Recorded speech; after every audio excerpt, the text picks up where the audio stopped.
and they shouldn't be allowed to stay there, if they flip-flop and just do whatever they feel like doing.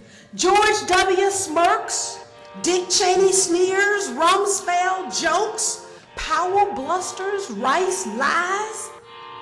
Enron and WorldCom steal, DynCorp vaccinates, Halliburton feeds and feeds and feeds and feeds. Americans hurt, and in Iraq, Americans die.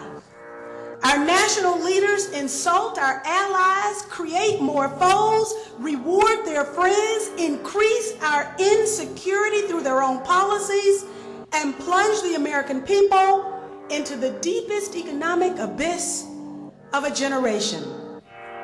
Stealing an election in Florida on the uncounted Chads, representing the legitimate hopes and aspirations of blacks and Latino Floridians, even the Democrats failed to pursue a remedy that would permanently secure the voting rights of people of color in Florida and around our country. Congresswoman Cynthia McKinney, who was targeted by her own party as well as the Republicans, was routed out of her popular congressional seat covering Atlanta, Georgia. And when she found out about the United Nations and DynCorp kidnapping hundreds of thousands of women and children and being found guilty in court of doing it, she went public. When she found out about the Bushes and the Bin Ladens and prior knowledge of 9/11, she went public and said, we should have an investigation. When Cynthia McKinney found out about election fraud nationwide being run by elements of the U.S. government, she went public. And she's a real congresswoman. She's the type of person we need. I tried to warn the American people of the dangers that I saw emanating from this administration. For that, a known black female Republican was advised to run against me in the Democratic primary. Republicans fed her campaign coffers, and then 48,000 of them crossed over and voted for her. Just think about it. Katherine Harris, who participated in the illegal disfranchisement of innocent black and Latino voters, was rewarded with a congressional seat, and I was taken out of one. So if you're a real Republican who has populist constitutional views, you're targeted. If you're a real Democrat who has real constitutional values and cares about the people, like Cynthia McKinney, you're targeted, you're attacked for getting out of the controlled paradigm. And I'm telling you, the controlled paradigm is the insane worldview.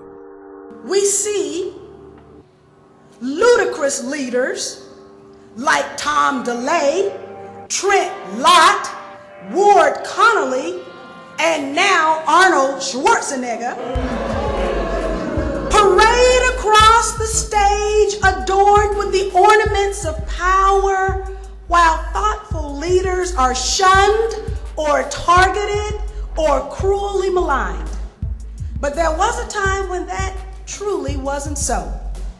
When our leaders challenged the best in us and encouraged us to shun war and invest in justice and peace. And Cynthia McKinney has been an ardent supporter of the Bill of Rights and has really spoken out against these modern tyrannies. So we have to commend her. This is absolute gold right here. Excuse me, y'all The incredible height. Off of property, this is private property. Okay, where's your property? 15 feet from the foundation. So you guys done blowing the economy out? Now you're just guarding a little money laundering scam?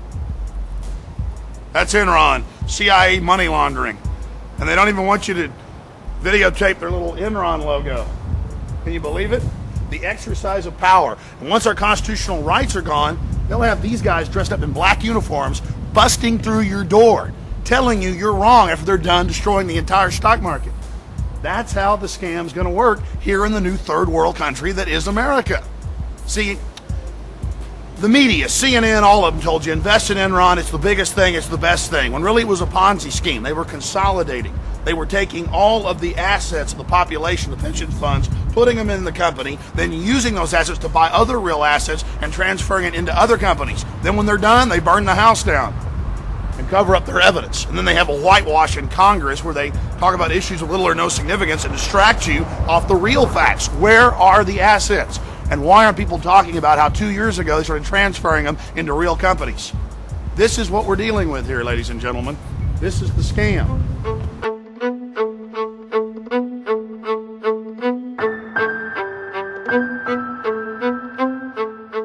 Here, let's interview this gentleman. He'll probably know more about Enron than the average corporate executive. And I'm serious when I say that. What exactly do you think's really going on with Enron? You can tell me. I really couldn't tell you what's going on with Enron. The only thing I can tell you about Enron is that certain people have certain assets in certain places, and they're really not disclosing where their assets at to protect their assets. Now that's incredible. No one in the media is really talking about where were the assets transferred years before they decided to blow this thing out. It's like, oh, they're all gone, run on the bank. Here it is, again, out of the mouths of babes. He knows exactly what he's talking about. You're on target. I knew we'd get the exact key focused answer we could never get from anybody else. You got to find the actual employees that was really working here to find out where the target is. The population thinks that Enron is about a company that went belly up. It was a run on the bank. Couldn't be further from the truth. The reality is it's a giant CIA globalist money laundering operation that I and others were talking about years ago. It's a Ponzi scheme. They take your pension funds, your investment, they buy up power companies, pipelines, you name it, consolidate it, transfer it to other real companies that their interests control. Then they blow out the entire company, have some stage-managed theatrical event whitewashes in Congress, and you buy it. Don't buy it for a single solitary second, because more economic crises are coming. This is how the scam is pulled. Just like 1929 America, I assure you, the stock market is not safe. I mean, you can buy anything with assets. You can buy anything in H-Town. Exactly, real tangible stuff. They've been transferring, and then they blew the dummy scheme out after the last old lady invested money in it because their stockbroker said it's the best. CNN says it, and you can trust them. They care when you're... You can't trust CNN. I mean, really, it's wrong to even speak out against this CIA money laundering operation. The neighborhood I grew up in, Boyle Heights in East LA and Los Angeles, police weren't necessarily our friends. I think the experiences we had growing up, that they weren't always there to necessarily help you first. You know, there were situations you'd find yourself in that just seemed unfair. I think that it has a lot to do with money and the perception that gives people. As people with money are less likely to be aggressive physically than poor people, and I think that stereotype is kind of carried out in a lot of the way. Well, I would add to that, though, because I've interviewed a lot of police. The establishment also has said that people that fit the stereotype of being poor or disadvantaged are easier to abuse, and then there aren't lawsuits and they don't get in trouble. Sure, I mean, the legal system, it costs a lot of money to represent yourself. Money does make a difference. And yes, my friends, there really is an Illuminati. There really are 13 families.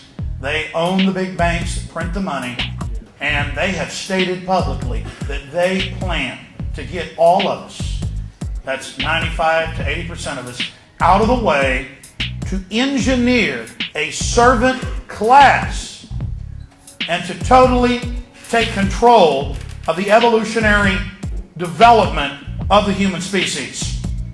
Well, I'm not sure I believe in what you're saying there, Alex. It seems a little far-fetched to me.